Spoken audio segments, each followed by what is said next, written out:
Hello friends, welcome to knowledge academy. Quick GK revision সিরিজের এই ভিডিওতে আমরা ভারতীয় সংবিধানের বেশ কিছু গুরুত্বপূর্ণ অনুচ্ছেদ বা আর্টিকেল সম্পর্কে জেনে নেব। এই সমস্ত আর্টিকেলগুলো সম্পর্কেই মেনলি বিভিন্ন এক্সামে এসে থাকে। তো দেরি না করে গুরুত্বপূর্ণ আর্টিকেলগুলো সম্পর্কে জেনে নাও, আমি ডিটেলসে বলে দেব। ভিডিওটা অবশ্যই শুরু থেকে শেষ পর্যন্ত দেখবে, অনেক গুরুত্বপূর্ণ প্রশ্ন রয়েছে। ডেসক্রিপশান বক্সে অন্যান্য অনেক ভিডিওর লিঙ্ক দেওয়া রয়েছে, তোমরা চাইলেই সেগুলো দেখতে পারো। Which of the following article of the Constitution of India is related to the Uniform Civil Code? অর্থাৎ ভারতের সংবিধানের কোন অনুচ্ছেদ বা ধারায় ইউনিফর্ম সিভিল কোড সম্পর্কে বলা রয়েছে। ইউনিফর্ম সিভিল কোড, তো মনে রাখবে ভারতের সংবিধানের 44 নম্বর ধারায় এই ইউনিফর্ম সিভিল কোড সম্পর্কে বলা রয়েছে। এটা ইউনিভার্সাল সিভিল কোডও অনেকে বলে। তো মনে রাখবে এটা হচ্ছে ডিপিএসপির অংশ, directive principal of state policy বা রাষ্ট্র পরিচালনার নির্দেশামূলক নীতি যেটা রয়েছে সেখানে এই ইউনিভার্সাল সিভিল কোড বা ইউনিফর্ম সিভিল কোড সম্পর্কে বলা রয়েছে। এর সঙ্গে সঙ্গে জেনে রাখবে অপশান এতে যে রয়েছে আর্টিকেল 40, তো আর্টিকেল এই 40তে এটাও ডিপিএসপির অংশ। তো এখানে ভিলেজ পঞ্চায়েত গঠনের বিষয় বলা রয়েছে। আর্টিকেল 40তে ভিলেজ পঞ্চায়েত গঠনের বিষয় বলা রয়েছে। আর যে অপশান সিতে রয়েছে আর্টিকেল 51A, এটা হচ্ছে ফান্ডামেন্টাল ডিউটিসের আর্টিকেল। ভারতের সংবিধানে যে মৌলিক কর্তব্যের কথা বলা রয়েছে সেই মৌলিক কর্তব্যগুলো সম্পর্কে এই 51A আর্টিকেলে বলা রয়েছে। তো মনে রাখবে 51A হচ্ছে fundamental duties related article. Next, which of the following article is related to election commission of India? নিম্নলিখিত অনুচ্ছেদগুলির মধ্যে কোন অনুচ্ছেদটি ইলেকশন কমিশন অফ ইন্ডিয়ার সঙ্গে সম্পর্কিত? অর্থাৎ নির্বাচন কমিশন, ভারতীয় নির্বাচন কমিশনের সঙ্গে সম্পর্কিত কোন অনুচ্ছেদ? তো মনে রাখবে ভারতের নির্বাচন কমিশনের সঙ্গে সম্পর্কযুক্ত হচ্ছে আর্টিকেল 324। তো অপশান বি অ্যান্সার হবে আর্টিকেল 324। এর সঙ্গে সঙ্গে জেনে রাখবে অপশান এতে যেটা রয়েছে আর্টিকেল 312, এটা অল ইন্ডিয়া সার্ভিসের বিষয়ে বলে। যে পার্লামেন্টের যে ক্ষমতা রয়েছে অল ইন্ডিয়া সার্ভিস তৈরি করার, সেই বিষয়ে 312 নম্বর ধারায় বলা রয়েছে। আর 324 নম্বর ধারায় ইলেকশন কমিশন অফ ইন্ডিয়া সম্পর্কে বলা রয়েছে। আর 300A যেটা রয়েছে 300A ধারায় রয়েছে হচ্ছে রাইট টু প্রপার্টি। মনে রাখবে এই রাইট টু প্রপার্টি এটা একসময় কিন্তু মৌলিক অধিকার ছিল, তো বর্তমানে সেটা একটা সাধারণ আইনে পরিণত হয়েছে। Next, which article of the Indian constitution prohibits discrimination on the ground of religion, race, sex and place of birth? অর্থাৎ ভারতের সংবিধানের কোন ধারায় ধর্ম, জাতি, লিঙ্গ এবং জন্মস্থানের ভিত্তিতে যে বৈষম্য সেটা দূরীকরণের কথা বলা হয়েছে? তো মনে রাখবে ভারতের সংবিধানের 15 নম্বর ধারায় ধর্ম, জাতি, লিঙ্গ, জন্মস্থানের ভিত্তিতে যে বৈষম্য দূরীকরণের কথা বলা রয়েছে। এটা খুব ইম্পর্টেন্ট, বহু পরীক্ষাতে আসে। এর সঙ্গে সঙ্গে জেনে রাখবে অপশান বিতে যে 14 নম্বর অনুচ্ছেদ রয়েছে আর্টিকেল 14, তো সেই আর্টিকেল 14-এ মেনলি ইকুয়ালিটি বিফোর ল এবং ইকুয়াল প্রোটেকশন অফ ল এটা বলা রয়েছে। এটাও কিন্তু আমাদের ফান্ডামেন্টাল রাইটসের অংশ। আর্টিকেল 14, আর্টিকেল 19-এ 6 রকমের অধিকারের কথা বলা রয়েছে। আর্টিকেল 14-তে equality before law and equal protection of law এই বিষয় দুটো বলা রয়েছে। আর আর্টিকেল 15-এ জাতি, ধর্ম, বর্ণ এগুলো ভিত্তিতে যে ডিসক্রিমিনেশন সেটা বন্ধ করার বিষয়ে বলা রয়েছে। নেক্সট প্রশ্ন, the procedure for impeachment of the president of India is mention in which article? অর্থাৎ ভারতের রাষ্ট্রপতির পদত্যাগের যে পদ্ধতি, ইমপিচমেন্ট পদ্ধতি, সেই পদ্ধতি সম্পর্কে ভারতের সংবিধানের কোন আর্টিকেলে বলা রয়েছে? তো মনে রাখবে একটা বিষয় যে ভারতের রাষ্ট্রপতির পদত্যাগের প্রক্রিয়াকে বলা হয় হচ্ছে ইমপিচমেন্ট প্রক্রিয়া বা ইমপিচমেন্ট পদ্ধতি। তো এই ইমপিচমেন্ট পদ্ধতিতে এখনও পর্যন্ত কোনো রাষ্ট্রপতি পদচ্যুত হননি। তো মনে রাখবে এই ইমপিচমেন্ট সম্পর্কে বলা রয়েছে হচ্ছে আর্টিকেল 61-এ। এটা বহু পরীক্ষায় আসে। 61 নম্বর অনুচ্ছেদে রাষ্ট্রপতির ইমপিচমেন্ট বা পদত্যাগের পদ্ধতি সম্পর্কে বলা রয়েছে। এর সঙ্গে সঙ্গে জেনে রাখবে এই যে রয়েছে অপশান সিতে আর্টিকেল 72, এই আর্টিকেল 72-তে রাষ্ট্রপতির যে ক্ষমা করার ক্ষমতা অর্থাৎ পার্ডনের যে পাওয়ার সেই ক্ষমতা সম্পর্কে বলা রয়েছে আর্টিকেল 72-তে। Next, which of the following article of the Indian constitution has a provision for financial emergency? ভারতের সংবিধানে কোন অনুচ্ছেদে অর্থনৈতিক জরুরি অবস্থা জারি করার বিষয় সম্পর্কে বলা রয়েছে? সহজ কথায় কোন আর্টিকেলে অর্থনৈতিক জরুরি অবস্থা সম্পর্কে বলা রয়েছে? তো অ্যান্সার হবে হচ্ছে আর্টিকেল 360 অর্থাৎ আর্টিকেল 360-তে এই ফিনান্সিয়াল এমার্জেন্সি বা অর্থনৈতিক জরুরি অবস্থা জারি করার বিষয়ে বলা রয়েছে। আর্টিকেল 360 বা 360 নম্বর অনুচ্ছেদ, এটা মাথায় রাখবে, পরীক্ষাতে আসে। মেনলি অপশান এতে যেটা রয়েছে সেটা হচ্ছে আর্টিকেল 352। এই আর্টিকেল 352-তে প্রোক্লেমেশন অফ এমার্জেন্সি অর্থাৎ ন্যাশনাল এমার্জেন্সি বিষয়ে বলা রয়েছে। অপশান সিতে যেটা রয়েছে আর্টিকেল 356, এটাতে বলা রয়েছে হচ্ছে স্টেট এমার্জেন্সি বিষয়। আর আর্টিকেল 360 এটাতে রয়েছে হচ্ছে ফিনান্সিয়াল এমার্জেন্সির বিষয়। এগুলো জেনে রাখবে। আর্টিকেল 352 ন্যাশনাল এমার্জেন্সি বা proclamation of emergency, article 356 state emergency বা প্রেসিডেন্ট রুল, আর আর্টিকেল 360 হচ্ছে ফিনান্সিয়াল এমার্জেন্সি বা অর্থনৈতিক জরুরি অবস্থা। এই 3 রকমের জরুরি অবস্থা সম্পর্কে ভারতের সংবিধানে বলা রয়েছে। এই 3টে আর্টিকেলে 352, 356 আর 360। Next, which article of the constitution of India grants constitutional remedies to the citizen? ভারতের সংবিধানের কোন ধারা কনস্টিটিউশনাল রেমেডিসের কথা বলে? মনে রাখবে, ভারতের সংবিধানের 32 নম্বর ধারায় এই কনস্টিটিউশনাল রেমেডিসের কথা বলা রয়েছে, অর্থাৎ শাসনতান্ত্রিক প্রতিবিধান যাকে বাংলায় বলে। তো এই যে আর্টিকেল 32, এটা হচ্ছে ফান্ডামেন্টাল রাইটসের একটা অংশ। এই আর্টিকেল 32-কে B R. Ambedkar heart and soul of Indian constitution বলেছে, আর্টিকেল 32-কে। নেক্সট প্রশ্ন, which of the following article deals with Indian citizenship? Which of the following article deals with Indian citizenship, মানে নিম্নলিখিত অনুচ্ছেদগুলির মধ্যে কোন অনুচ্ছেদ ভারতের নাগরিকত্ব বিষয়ে বলে? তোমরা রাখবে, ভারতের নাগরিকত্ব সম্পর্কে রয়েছে হচ্ছে ভারতের সংবিধানের 5 থেকে 11 নম্বর ধারা। 5 থেকে 11 নম্বর ধারায়, এই 5 থেকে 11 নম্বর ধারা হচ্ছে পার্ট 2 এর অংশ। পার্ট 2 এর মধ্যে আসে হচ্ছে 5 থেকে 11 নম্বর ধারা। এর পাশাপাশি জানবে 12 থেকে 35, যেটা অপশন সিতে রয়েছে, এটা হচ্ছে পার্ট 3 এর অংশ, এবং এই পার্ট 3-তে ফান্ডামেন্টাল রাইট সম্পর্কে বলা রয়েছে। ফান্ডামেন্টাল রাইট সম্পর্কে এই দুটো জেনে রাখবে। 12 থেকে 35 এটা হচ্ছে ফান্ডামেন্টাল রাইট, এটা পার্ট 3-তে রয়েছে। আর পার্ট 2-তে রয়েছে হচ্ছে 5 থেকে 11 নম্বর ধারা, যেখানে সিটিজেনশিপের সম্পর্কে বলা রয়েছে বা নাগরিকত্ব সম্পর্কে বলা রয়েছে। এগুলো বিভিন্ন পরীক্ষাতে এসে থাকে। Next, controller and auditor general of India come under which article? Controller and auditor general of India come under which article? Controller এবং অডিটর জেনারেল ভারতের সংবিধানের কোন ধারার মধ্যে পড়ে? অর্থাৎ সহজ কথায়, ভারতের সংবিধানের কোন ধারায় কন্ট্রোলার এবং অডিটর জেনারেল সম্পর্কে বলা রয়েছে? তোমরা রাখবে, ভারতের সংবিধানের 148 নম্বর ধারায় কন্ট্রোলার এবং অডিটর জেনারেল সম্পর্কে বলা রয়েছে। ভারতের সংবিধানের 148 নম্বর ধারায় কন্ট্রোলার এবং অডিটর জেনারেল সম্পর্কে বলা রয়েছে। নেক্সট প্রশ্ন, which of the following articles deals with the various pardoning power of the president? অর্থাৎ ভারতের সংবিধানের কোন ধারায় রাষ্ট্রপতির বিভিন্ন প্রকার ক্ষমা প্রদানের যে ক্ষমতা সেটা বলা রয়েছে, সে বিষয়ে বলা রয়েছে। ভারতের সংবিধানের কোন ধারায় রাষ্ট্রপতির ক্ষমা প্রদানের ক্ষমতা সম্পর্কে বলা রয়েছে? তো মনে রাখবে, ভারতের সংবিধানের 72 নম্বর ধারায় রাষ্ট্রপতির বিভিন্ন ক্ষমা প্রদর্শনের বিষয়ে বলা রয়েছে। রাষ্ট্রপতি বিভিন্ন ধরনের ক্ষমা প্রদর্শন করে থাকে, তো সেই ক্ষমা প্রদর্শনের কথা সংবিধানের 72 নম্বর ধারায় বা 72 নম্বর আর্টিকেলে বলা রয়েছে। এর সঙ্গে সঙ্গে মনে রাখবে, অপশান ডিতে যেটা রয়েছে আর্টিকেল 74, এই আর্টিকেল 74-এ বলা হয় হচ্ছে যে রাষ্ট্রপতিকে অ্যাডভাইস দেওয়ার জন্য কাউন্সিল অফ মিনিস্টার থাকবে। ঠিক আছে, এটা হচ্ছে আর্টিকেল 74-এ বলা হয় কাউন্সিল অফ মিনিস্টার থাকবে হচ্ছে রাষ্ট্রপতিকে অ্যাডভাইস দেওয়ার জন্য। আর আর্টিকেল 72-তে রাষ্ট্রপতির পার্ডনিং পাওয়ার সম্পর্কে বলা রয়েছে। নেক্সট প্রশ্ন, promotion of international peace and security come under which of the following article? ভারতের সংবিধানের কোন ধারায় আন্তর্জাতিক শান্তি এবং নিরাপত্তা সম্পর্কে বলা রয়েছে? তো মনে রাখবে, ভারতের সংবিধানের 51 নম্বর ধারায় এই আন্তর্জাতিক শান্তি ও নিরাপত্তার বিষয়ে বলা রয়েছে। এটা actually directive principal of state policy, অর্থাৎ রাষ্ট্র পরিচালনার নির্দেশমূলক নীতি, সেখানে এই ইন্টারন্যাশনাল পিস এবং সিকিউরিটি সম্পর্কে বলা রয়েছে। এটা হচ্ছে আর্টিকেল 51। নেক্সট প্রশ্ন,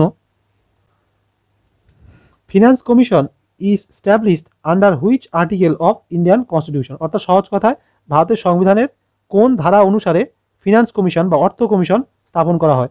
ভারতের সংবিধানের কোন ধারা অনুযায়ী?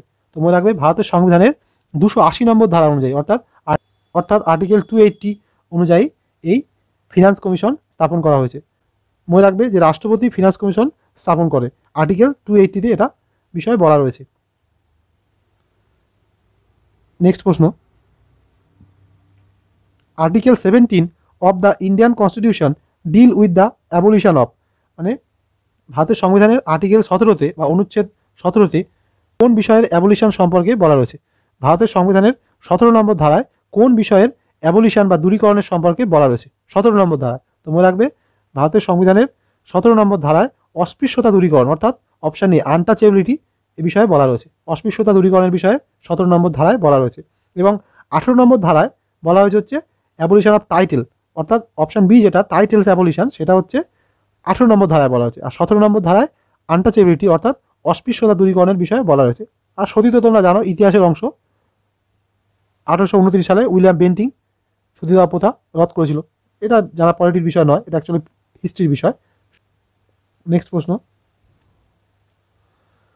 The definition of money bill is given in which article of the Indian constitution, অর্থাৎ ভারতের সংবিধানের কোন অনুচ্ছেদে অর্থ বিল সম্পর্কে বলা হয়েছে, অর্থাৎ অর্থ বিলের সংজ্ঞা দেওয়া হয়েছে। ভারতের সংবিধানের কোন অনুচ্ছেদে অর্থ বিলের সংজ্ঞা দেওয়া হয়েছে। তো মনে রাখবে ভারতের সংবিধানের 110 নম্বর ধারায়, 110 নম্বর অর্থাৎ আর্টিকেল 110, সেখানে এই মানি বিলের সংজ্ঞা দেওয়া রয়েছে। এর সঙ্গে সঙ্গে জেনে রাখবে কোনো বিল সেটা মানি বিল নাকি মানি বিল নয়, এটা সিদ্ধান্ত নেওয়ার ক্ষমতা রয়েছে শুধুমাত্র লোকসভার স্পিকারের। এটা মনে রাখবে শুধুমাত্র লোকসভার স্পিকারই পারে যে কোনো বিল সেটা মানি বিল নাকি সেটা সাধারণ বিল সেটা ডিসাইড করতে। 110 নম্বর ধারা।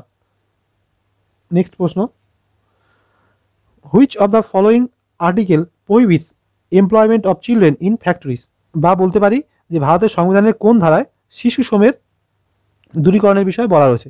তো মনে রাখবে ভারতের সংবিধানের 24 নম্বর ধারায় শিশু শ্রম দূরীকরণের বিষয়ে বলা রয়েছে।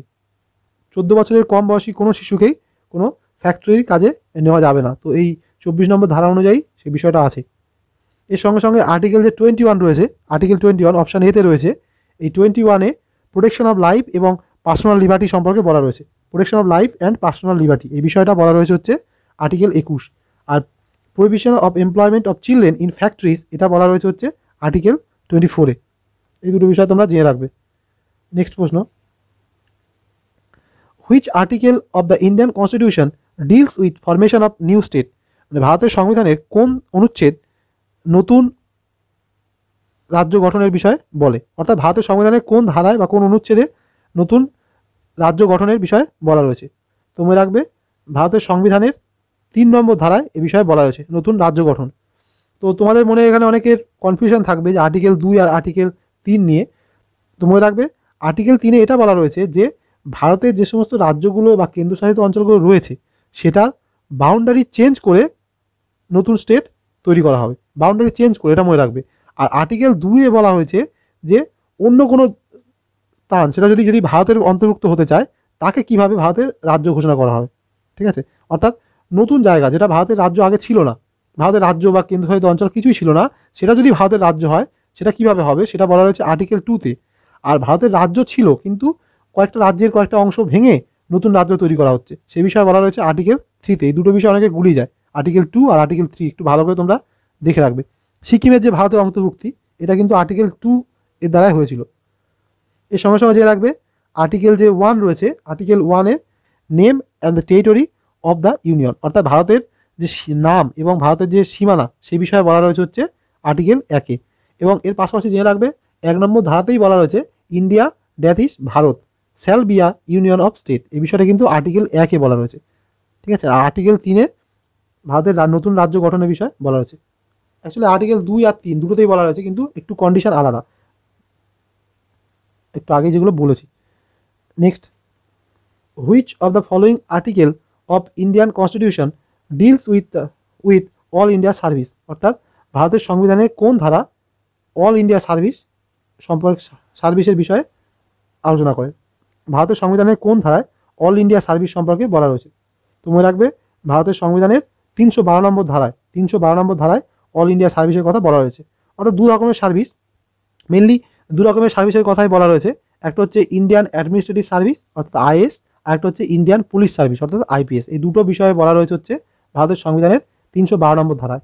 এটা মেনলি আসে হচ্ছে 14 নম্বর পার্টে, ভারতের সংবিধানের 14 নম্বর পার্টের 312 নম্বর ধারায় অল ইন্ডিয়া সার্ভিস সম্পর্কে বলা রয়েছে। তোমরা খাতায় নোট করে নিও। তোমরা খাতায় এই আর্টিকেলগুলো লিখে তার পাশে অ্যারো দিয়ে সেখানে কী বলা রয়েছে সেটা লিখে নেবে, তাহলে বেশি মনে থাকবে। নেক্সট প্রশ্ন, which article of the Indian constitution deals with power of high court to issue certain writs? মানে ভারতের সংবিধানের কোন ধারা হাইকোর্টকে রিটস জারি করার ক্ষমতা দিয়েছে? ভারতের সংবিধানের কোন ধারা হাইকোর্টকে রিটস জারি করার ক্ষমতা দিয়েছে? তোমরা রাখবে ভারতের সংবিধানের 226 নম্বর ধারা হাইকোর্টকে রিটস জারি করার ক্ষমতা দিয়েছে। এই রিটস জারি করার ক্ষমতা হাইকোর্টেরও যেমন রয়েছে তেমন সুপ্রিম কোর্টেরও রয়েছে। মেনলি 5 ধরনের রিটস রয়েছে, হাবিয়াস কর্পাস, মান্ডামাস, সোশিওরারি, প্রহিবিশন অ্যান্ড কোয়ারেন্টো। এই 5টা রিটস সম্পর্কে তোমরা ভালো করে পড়বে, এখানে বিভিন্ন রকমের প্রশ্ন আসে। কী কী রিটস? হাবিয়াস কর্পাস, মান্ডামাস, সোশিওরারি, প্রহিবিশন অ্যান্ড কোয়ারেন্টো। এই 5 রকমের রিটস জারি করার ক্ষমতা সুপ্রিম কোর্টেরও রয়েছে, হাইকোর্টেরও রয়েছে। তো মনে রাখবে হাইকোর্টের রিটস জারি করার ক্ষমতা 226 নম্বর ধারায় বলা রয়েছে। নেক্সট প্রশ্ন, right two elementary education is in which article of Indian constitution? অর্থাৎ শিক্ষার যে অধিকার সেটা ভারতের সংবিধানের কোন ধারায় বলা রয়েছে? সহজ কথায়, রাইট টু এলিমেন্টারি এডুকেশন সম্পর্কে ভারতের সংবিধানের কোন ধারায় বলা হয়েছে? তোমরা রাখবে ভারতের সংবিধানের 21A বা 21 ক নম্বর ধারায় এই রাইট টু এলিমেন্টারি এডুকেশন সম্পর্কে বলা রয়েছে। এর সঙ্গে সঙ্গে জেনে রাখবে অ্যাকচুয়ালি যে 86তম যে সংবিধান সংশোধন 2002 সালে হয়েছিল, 86তম সংবিধান সংশোধন, সেই 86তম সংবিধান সংশোধনে এই রাইট টু এলিমেন্টারি এডুকেশনকে আর্টিকেল 21 এর আন্ডারে নিয়ে আসা হয়েছিল, অর্থাৎ একটা মৌলিক অধিকারে পরিণত করা হয়েছিল। শিক্ষার অধিকার মৌলিক অধিকার হয়েছিল হচ্ছে 86 নম্বর অ্যামেন্ডমেন্ট বা 86 নম্বর সংবিধান সংশোধন অনুসারে, যে সংবিধান সংশোধন হয়েছিল হচ্ছে 2002 সালে। এরপরেই ওই 21A নম্বর ধারাটা অ্যাড করে ভারতের সংবিধানে এলিমেন্টারি এডুকেশনকে একটা মৌলিক অধিকারের মর্যাদা দেওয়া হয়েছে। তো এই বিষয়ে তোমরা ডিটেলসে পড়বে। নেক্সট প্রশ্ন, which article of the Indian constitution deals with directive principal of state policy? অর্থাৎ ভারতের সংবিধানের কোন আর্টিকেল রাষ্ট্র পরিচালনার নির্দেশমূলক নীতি সম্পর্কে আলোচনা করে? তো মনে রাখবে ভারতের সংবিধানের 36 থেকে 51 নম্বর ধারায় এই directive principal of state policy সম্পর্কে বলা রয়েছে। 36 থেকে 51 নম্বর ধারায়, এটা পার্ট 4-এ রয়েছে। পার্ট 4-এর 36 থেকে 51 নম্বর ধারায় এই রাষ্ট্র পরিচালনার নির্দেশমূলক নীতি সম্পর্কে বলা রয়েছে। এবং এই যে কনসেপ্টটা রাষ্ট্র পরিচালনার নির্দেশমূলক নীতি, এটা নেওয়া হয়েছে কিন্তু আয়ারল্যান্ডের সংবিধান থেকে। আয়ারল্যান্ডের যে সংবিধান সেখান থেকে এই বিষয়টা নেওয়া হয়েছে। আবার আয়ারল্যান্ড কিন্তু স্পেনের সংবিধান থেকে এই বিষয়টা নিয়েছিল। আমরা নিয়েছি আয়ারল্যান্ড থেকে, আবার আয়ারল্যান্ড নিয়েছিল হচ্ছে স্পেনের সংবিধান থেকে। এই বিষয়গুলো জেনে রাখবে, পরীক্ষাতে আসে। এবং এই বিষয়ে একটা ডিটেলস ভিডিও আছে, তোমরা চাইলেই সেটা দেখতে পারো, যে ভারতের সংবিধানের কোন অংশ বা কোন বিষয়টা কোন দেশের সংবিধান থেকে নেওয়া হয়েছিল সে সম্পর্কে একটা ভিডিও এই চ্যানেলে রয়েছে। নেক্সট প্রশ্ন, which article of the Indian constitution deals with fundamental duties? মানে ভারতের সংবিধানের কোন ধারা মৌলিক কর্তব্য বিষয়ে আলোচনা করে? ভারতের সংবিধানের কোন ধারায় মৌলিক কর্তব্যের বিষয়ে বলা রয়েছে? তো মনে রাখবে ভারতের সংবিধানের 51A নম্বর ধারায় মৌলিক কর্তব্য বা ফান্ডামেন্টাল ডিউটিস সম্পর্কে বলা রয়েছে। তো মনে রাখবে এই যে ফান্ডামেন্টাল ডিউটিস, যেটা ভারতের সংবিধানের 51A নম্বর ধারা রয়েছে, এটা পার্ট 4-এর অংশ। এবং এই মৌলিক কর্তব্যের যে ধারণা সেটা নেওয়া হয়েছে হচ্ছে সোভিয়েত কনস্টিটিউশন থেকে বা USSR এর কনস্টিটিউশন থেকে। সোভিয়েত কনস্টিটিউশন বা USSR এর কনস্টিটিউশন থেকে এই মৌলিক কর্তব্যের ধারণাটা নেওয়া হয়েছে, যেটা 51A নম্বর ধারায় রয়েছে। নেক্সট প্রশ্ন, which article of the Indian constitution deals with protection of life and personal liberty? Which article of the Indian constitution deals with protection of life and personal liberty? অর্থাৎ ভারতের সংবিধানের কোন ধারা জীবন ও ব্যক্তি স্বাধীনতা রক্ষার বিষয়ে বলে? অর্থাৎ ভারতের সংবিধানের কোন ধারায় জীবন ও ব্যক্তি স্বাধীনতা রক্ষার বিষয়ে বলা হয়েছে? তো মনে রাখবে ভারতের সংবিধানের 21 নম্বর ধারায় এই জীবন ও ব্যক্তি স্বাধীনতা রক্ষার বিষয়ে বলা রয়েছে। এর পাশাপাশি জেনে রাখবে এই যে protection of life and personal liberty, এই যে অধিকারটা, এটা কিন্তু যখন এমার্জেন্সি জারি হয় অন্যান্য অধিকারগুলো খর্ব করা গেলেও এই অধিকারটাকে খর্ব করা যায় না। ভারতের সংবিধানের 359 নম্বর ধারাতে বলা রয়েছে যে ইমার্জেন্সির সময়েও 20 নম্বর মৌলিক অধিকার, 20 নম্বর ধারায় যে মৌলিক অধিকার রয়েছে সেটা এবং 21 নম্বর ধারায় যে মৌলিক অধিকার রয়েছে সেটা হনন করা যায় না। Next, annual financial statement is related to which article of Indian constitution. তোমরা জেনে রাখবে যে আমাদের সংবিধানে বাজেট বলে কিছু বলা হয়নি, বাজেটটাকে বলা হয়েছে হচ্ছে অ্যানুয়াল ফিনান্সিয়াল স্টেটমেন্ট। তো এই অ্যানুয়াল ফিনান্সিয়াল স্টেটমেন্ট সম্পর্কে কোন ধারায় বলা রয়েছে? তো মনে রাখবে ভারতের সংবিধানের 112 নম্বর ধারায় এই অ্যানুয়াল ফিনান্সিয়াল স্টেটমেন্ট বা বাজেট সম্পর্কে বলা রয়েছে। বাজেট শব্দটা সংবিধানে ব্যবহার করা হয়নি, সংবিধানে ব্যবহার করা হয়েছে অ্যানুয়াল ফিনান্সিয়াল স্টেটমেন্ট এই শব্দটা, যেটা আমরা বাজেট হিসেবেই বুঝি, ভারতের সংবিধানের 112 নম্বর ধারায় রয়েছে। এর সঙ্গে সঙ্গে জানবে অপশান সিতে যেটা রয়েছে আর্টিকেল 356, এটা স্টেট এমার্জেন্সি বা প্রেসিডেন্টের রুল সম্পর্কে বলে, 356 নম্বর ধারা। আর 112 নম্বর ধারা হচ্ছে অ্যানুয়াল ফিনান্সিয়াল স্টেটমেন্ট বা বাজেট সম্পর্কে বলে। নেক্সট প্রশ্ন, which article of the Indian constitution deals with organisation of village panchayat? অর্থাৎ ভারতের সংবিধানের কোন ধারা গ্রাম পঞ্চায়েত গঠনের বিষয়ে বলে? ভারতের সংবিধানের কোন ধারায় গ্রাম পঞ্চায়েত গঠনের কথা বলা হয়েছে? সহজ কথা এটা। তো মনে রাখবে ভারতের সংবিধানের 40 নম্বর ধারায় গ্রাম পঞ্চায়েত গঠনের কথা বলা রয়েছে, 40 নম্বর ধারায়। এটা হচ্ছে ডিরেক্টিভ প্রিন্সিপাল অফ স্টেট পলিসির একটা অংশ, একটা বিষয়। ভারতের সংবিধানের যে 36 থেকে 51 নম্বর ধারায় ডিরেক্টিভ প্রিন্সিপাল অফ স্টেট পলিসির কথা বলা রয়েছে বা রাষ্ট্র পরিচালনার নির্দেশমূলক নীতির কথা বলা রয়েছে, তারই একটা অংশ হচ্ছে এই গ্রাম পঞ্চায়েত গঠনের বিষয়টা। তো মনে রাখবে এই ভিলেজ পঞ্চায়েত গঠন সম্পর্কে বলা রয়েছে ভারতের সংবিধানের 40 নম্বর ধারায়। নেক্সট প্রশ্ন, which article of the Indian constitution deals with advisory jurisdiction of supreme court? ভারতের সংবিধানের কোন ধারায় সুপ্রিম কোর্টের অ্যাডভাইজরি জুরিসডিকশন সম্পর্কে বলা রয়েছে? Advisory jurisdiction. তো মনে রাখবে ভারতের সংবিধানের 143 নম্বর ধারায় এই অ্যাডভাইজরি জুরিসডিকশন সম্পর্কে বলা রয়েছে। তো মানে অ্যাকচুয়ালি বিষয়টা কী বলতো, রাষ্ট্রপতি দুটো বিষয়ে সুপ্রিম কোর্টের কাছে পরামর্শ চাইতে পারে, সেইটা কোন ধারায় বলা রয়েছে? সেটা বিষয়ে বলা রয়েছে 143 নম্বর ধারা। অর্থাৎ সহজ কথায় এই অ্যাডভাইজরি জুরিসডিকশন মানে রাষ্ট্রপতিকে পরামর্শ দানের ক্ষমতা, সুপ্রিম কোর্টের রাষ্ট্রপতিকে পরামর্শ দানের ক্ষমতা, এটা সম্পর্কে বলা রয়েছে হচ্ছে ভারতের সংবিধানের 143 নম্বর ধারা অনুযায়ী। দুটো বিষয়ে রাষ্ট্রপতি সুপ্রিম কোর্টের কাছে পরামর্শ চাইতে পারে। নেক্সট প্রশ্ন, which article of the Indian constitution deals with interstate council? অর্থাৎ ভারতের সংবিধানের কোন ধারা ইন্টারস্টেট কাউন্সিল বা অন্তরাজ্য কাউন্সিল সম্পর্কে আলোচনা করে? ভারতের সংবিধানের কোন ধারায় অন্তরাজ্য কাউন্সিল সম্পর্কে বলা রয়েছে? ভারতের সংবিধানের 263 নম্বর ধারায় অন্তরাজ্য কাউন্সিল বা ইন্টারস্টেট কাউন্সিল সম্পর্কে বলা রয়েছে। মনে রাখবে 1990 সালে 28শে মে এই ইন্টারস্টেট কাউন্সিল প্রথম গঠন করা হয়েছিল। অ্যাকচুয়ালি যে সরকারিয়া কমিশন, সেই সরকারিয়া কমিশনের রিকমেন্ডেশন অনুযায়ী, সরকারিয়া কমিশনের রিকমেন্ডেশন অনুযায়ী এই ইন্টারস্টেট কাউন্সিল গঠন করা হয়েছিল, যেটা ভারতের সংবিধানের 263 নম্বর ধারায় বলা রয়েছে। তো আজকে এই পর্যন্তই। আশা করি এই ভিডিও থেকে তোমরা উপকৃত হবে। তোমরা খাতায় নোট করে নিও ছোটো ছোটো করে, এবং নেক্সট আরেকটা ভিডিও দেবো, তবেই এটা কমপ্লিট হবে। এখানে অন্তত 60টা মতো আর্টিকেল সম্পর্কে পড়তে হয়, 50 থেকে 60টা আর্টিকেল সম্পর্কে পড়লেই কমন এসে যায়, বিভিন্ন পরীক্ষাতেই আসে। তো আজকে এই পর্যন্ত, ধন্যবাদ।